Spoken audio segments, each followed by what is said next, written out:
mengungkapkan jumlah korban kasus ini mencapai sedikitnya 27 orang, terdiri dari 20 mahasiswi Hah? dan 7-nya adalah dosen perempuan.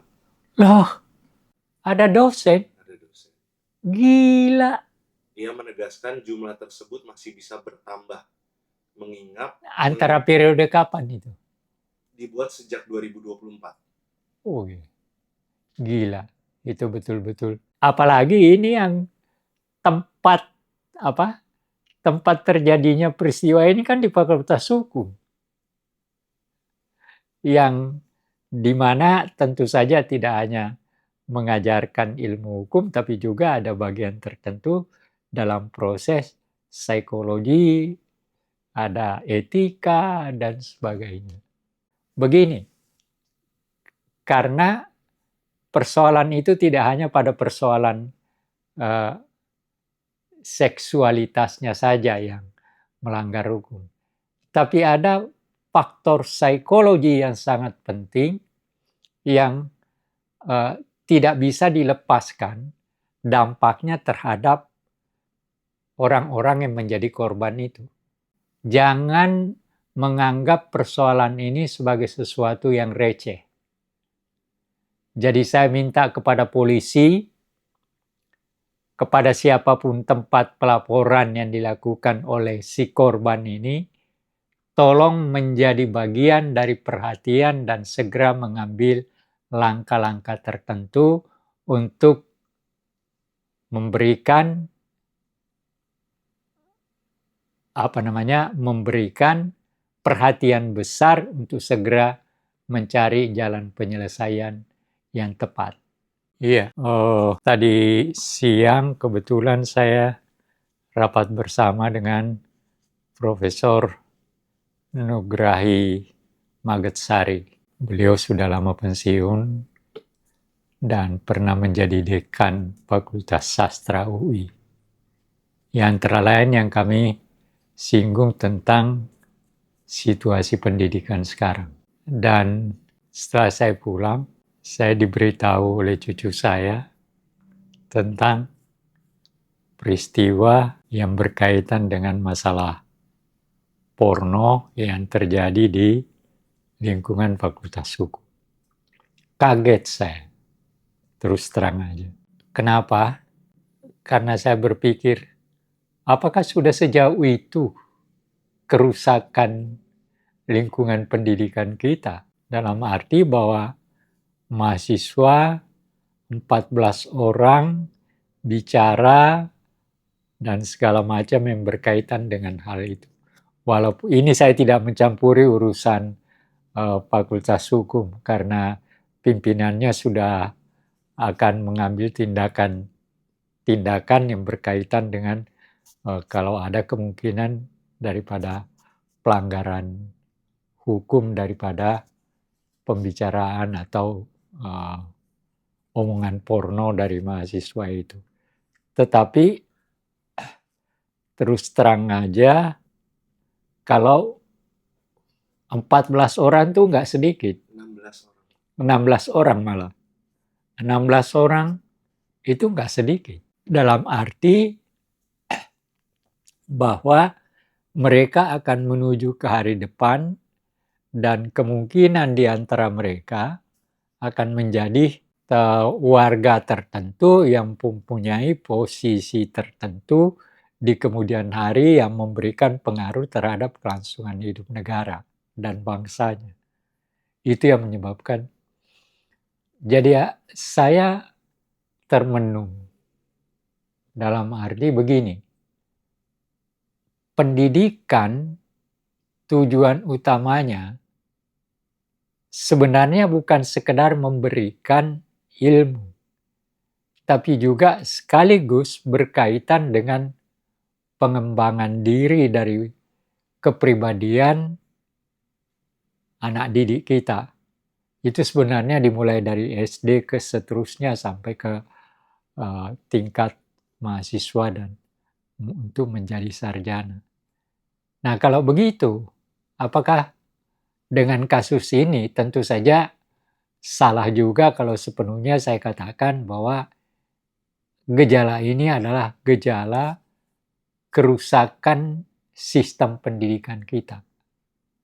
Ada dua kemungkinan, berkaitan dengan pola asuh di lingkungan keluarganya, dan itu memang tentu saja setiap keluarga punya pola asuhnya masing-masing.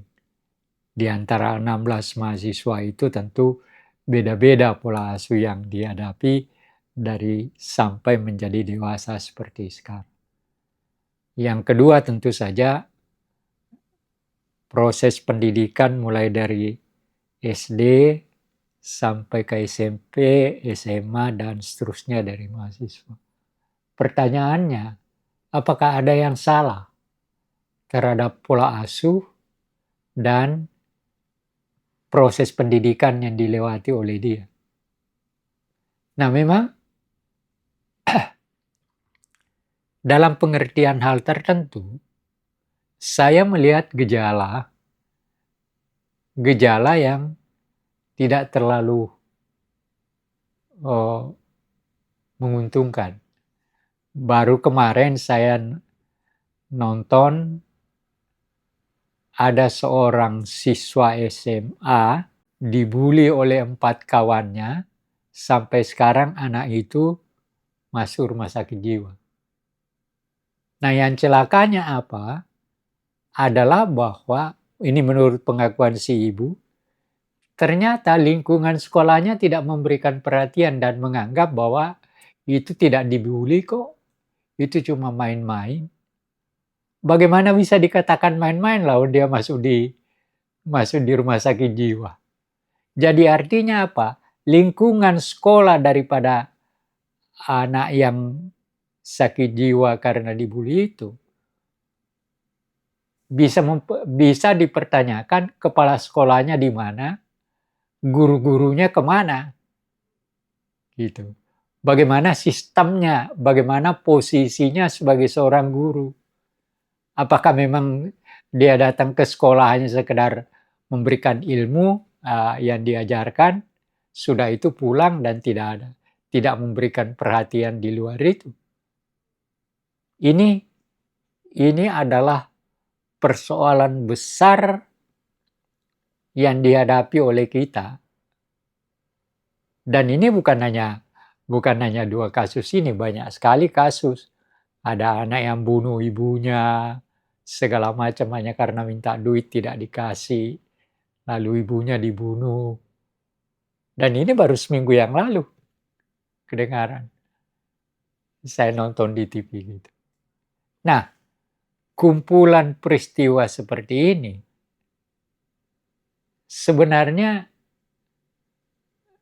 lingkungan pendidikan kita, dan nanti juga saya akan berusaha ngobrol dengan Menteri Kebudayaan karena ini juga berkaitan dengan kebudayaan tentu. Pendidikan dan kebudayaan itu sebenarnya nggak bisa dipisahkan kalau menurut Daud Yusuf. Nah, oleh karena itu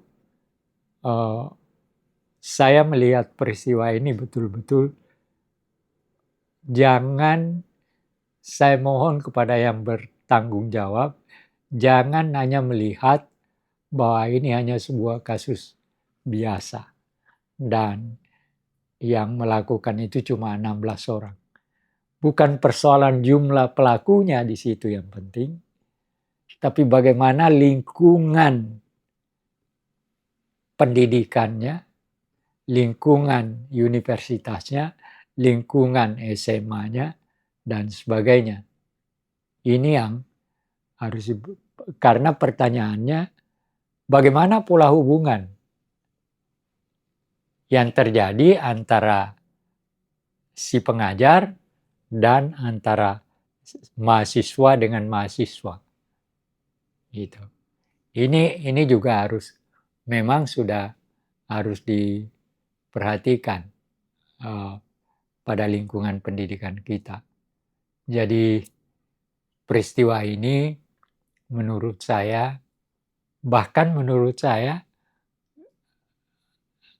ini sebenarnya membahayakan masa depan. Karena pergantian generasi kan. Prabowo tidak akan terus menjadi presiden. Pada saatnya ada generasi yang bergantian. Anak ini, 16 orang anak ini, akan berkembang menjadi generasi pengganti. Nah, artinya dengan etika yang seperti itu, bagaimana negeri ini, bagaimana bangsa ini ke depan. Itu yang memprihatinkan saya. Sehingga, ya dan apalagi saya ini boleh dikatakan, ya, persoalan etika sebenarnya sangat penting. Nah, ini ada buku Bertens.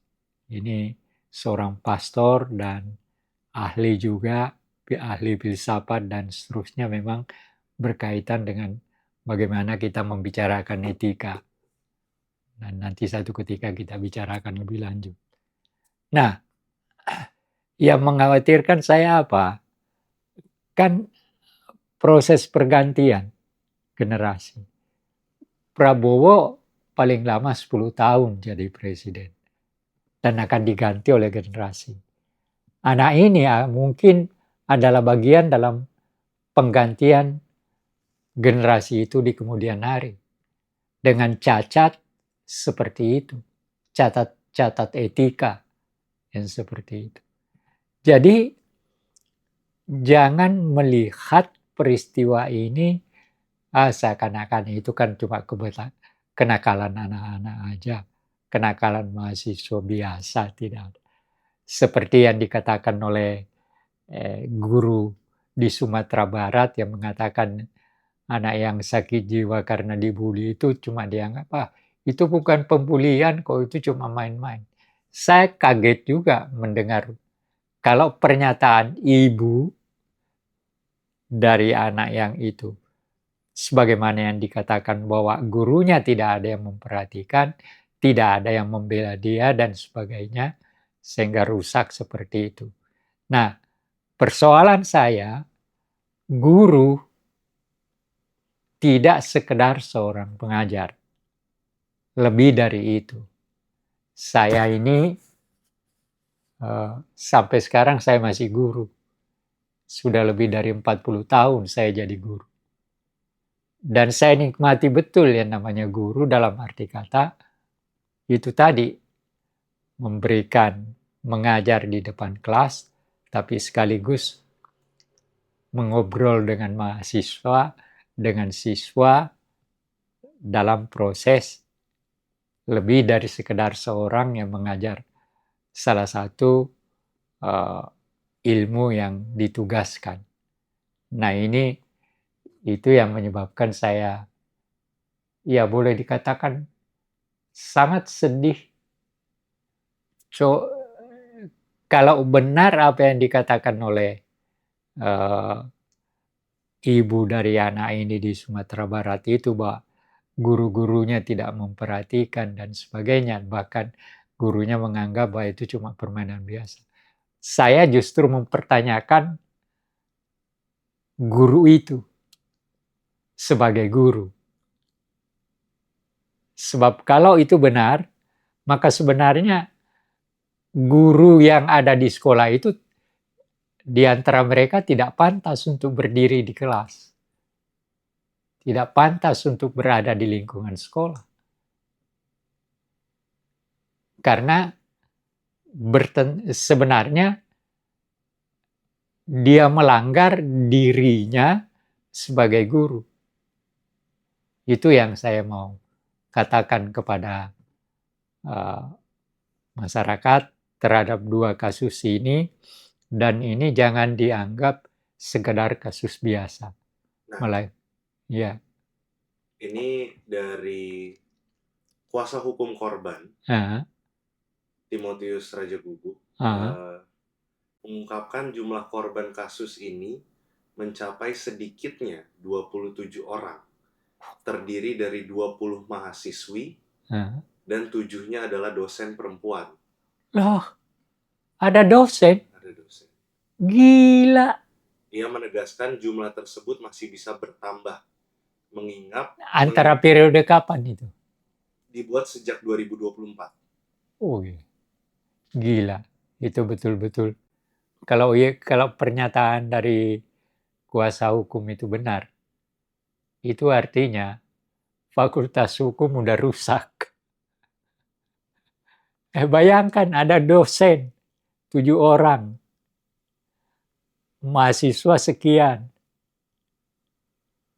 Bagaimana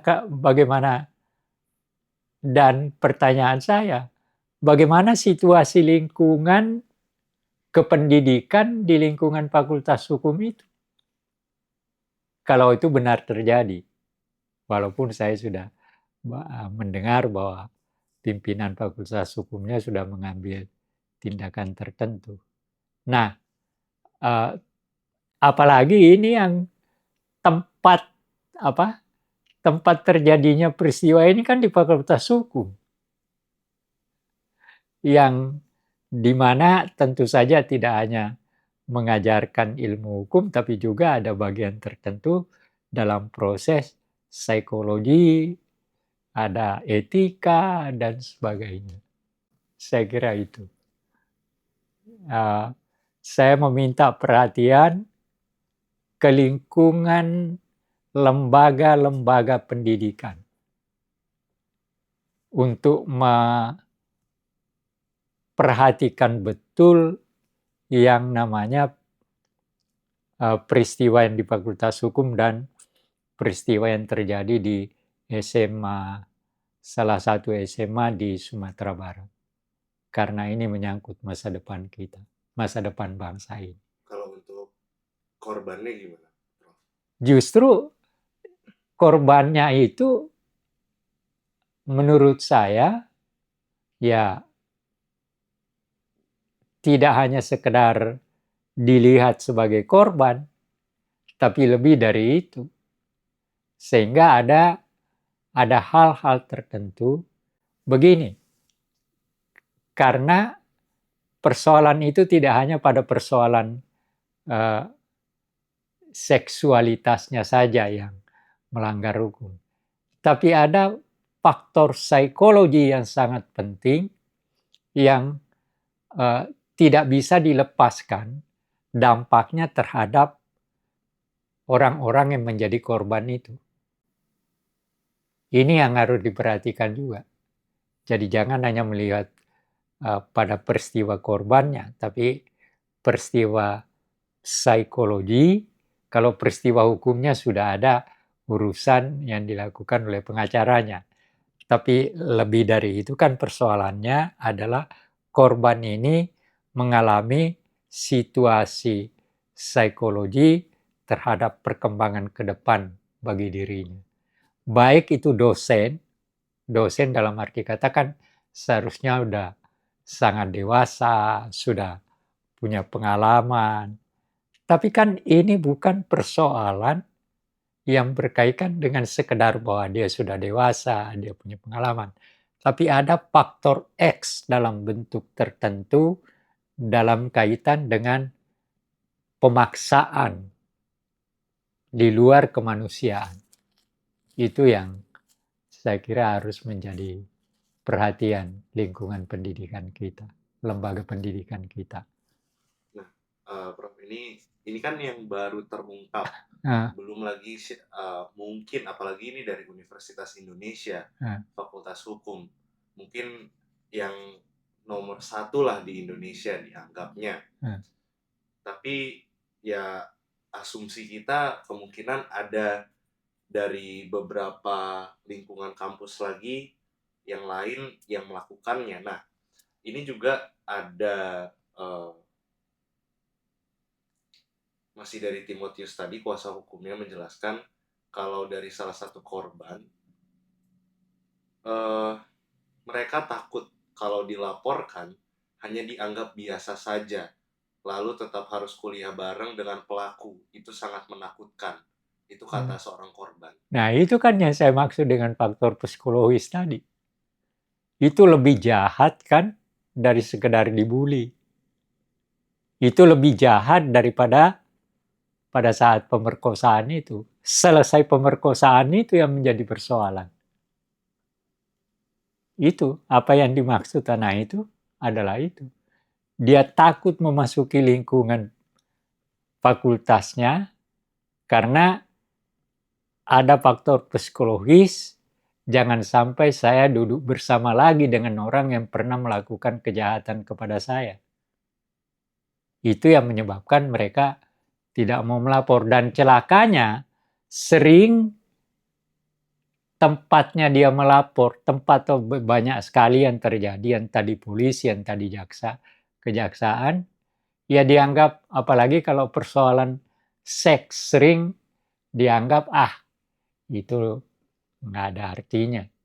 Padahal justru itu adalah hal yang sangat penting dalam perkembangan si korban. Itu masa depan korban, bahkan dalam perkembangan kalau dilihat dari pergantian generasi, sebenarnya juga akan berdampak pada bangsa ini, negeri ini. Nah, ini apalagi sebenarnya bukan terhadap pemerkosaan, tapi hanya dalam bentuk surat media sosial, chat. Nah, chat. Jadi ini memang secara psikologis sangat mengganggu. Iya. Ya itu tadi yang saya katakan, bahwa itu bukan sekedar persoalan pidana misalnya, tapi faktor psikologinya juga tinggi. Makanya tidak bisa dianggap sesuatu kejadian biasa. Bukan selesai pemerkosaannya maka selesai. Tetapi ada faktor bawaan daripada peristiwa itu yang akan sangat mempengaruhi, mungkin bahkan bukan hanya pada yang si korban, tapi dampak ke depannya jauh lebih. Gitu. Nah, ini mungkin terakhir pesan Prof untuk mungkin ada beberapa mahasiswa yang belum berani speak up bahwa mereka adalah korban dan lain-lain. Iya, begini. Kepada mereka yang belum jadi korban tapi ada rasa takut atau rasa malu, saya memohon kepada Anda, hilangkan rasa takut itu, hilangkan rasa malu itu, karena kalau Anda menyampaikan laporan Anda tentang kebenaran apa yang telah Anda alami itu justru akan memberikan dampak yang lebih luas, yang mungkin bisa menjadi bagian daripada usaha pencegahan lebih lanjut seperti Anda menjadi korban. Gitu. Jadi jangan takut, dan saya meminta kepada tempat pelaporan, jangan menganggap persoalan ini sebagai sesuatu yang receh. Jadi saya minta kepada polisi, kepada siapapun tempat pelaporan yang dilakukan oleh si korban ini, tolong menjadi bagian dari perhatian dan segera mengambil langkah-langkah tertentu untuk memberikan